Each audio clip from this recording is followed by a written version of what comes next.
नमस्कार मित्रों, आज चिंतन में सफलता का आनंद। निराश होना, चिड़चिड़ाना, चिंता करना, बड़बड़ाना, दूसरे की निंदा करना और अपना रोते रोते रहना, ये सब सड़े हुए विचार हैं, मन के रोग हैं।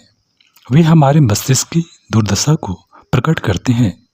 जो इस रोग से पीड़ित हों उनको अपने विचार और व्यवहार का सुधार करना आवश्यक है। यह बात ठीक है कि संसार में पाप तथा दुख की अधिकता है, इसीलिए उसे हमारे पूर्ण प्रेम और दया भाव की आवश्यकता है।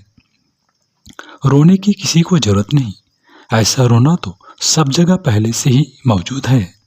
इसलिए अगर जरूरत है तो हमारे आनंदी और संतोषी स्वभाव की है, क्योंकि उसकी सर्वत्र कमी है।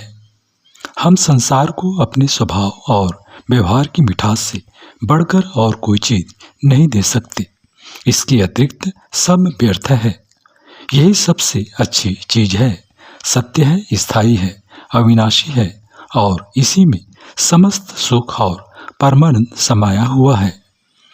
तुम पर यदि विपत्तियां आती हैं, तुमको हानि उठानी पड़ती है, तो उससे निराश मत बनो। दूसरों के पाप युक्त व्यवहार की निंदा करना और उन व्यक्तियों का विरोध करना बंद कर दो। दूसरों को हानि पहुंचाने वाले एवं दुष्टतापूर्ण विचारों को त्याग दो, क्योंकि इसी से तुमको मन की शांति, शुद्ध धर्म और सच्चे सुधार की प्राप्ति हो सकेगी।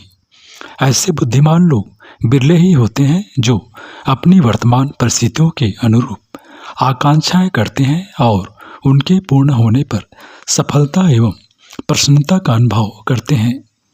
अधिकांश लोग यह नहीं देखते कि अपनी परिस्थितियों में इन दिनों कितनी उन्नति संभव है।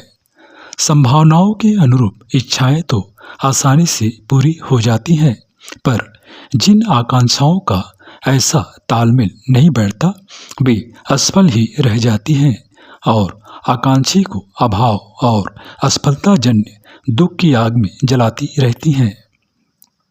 दुख और क्लेशों की आग में जलने से बचने की जिन्हें इच्छा है, उन्हें पहला काम यह करना चाहिए कि अपनी आकांक्षाओं को सीमित रखें। अपनी वर्तमान परिस्थिति में प्रसन्न और संतुष्ट रहने की आदत डालें। गीता के अनासक्त कर्मयोग का तात्पर्य यही है कि महत्वाकांक्षाएं वस्तुओं की न करके केवल कर्तव्य पालन की करें। यदि मनुष्य किसी वस्तु की आकांक्षा करता है, उसे प्राप्त भी कर लेता है, तो उस प्राप्ति के समय उसे बड़ी प्रसन्नता होती है।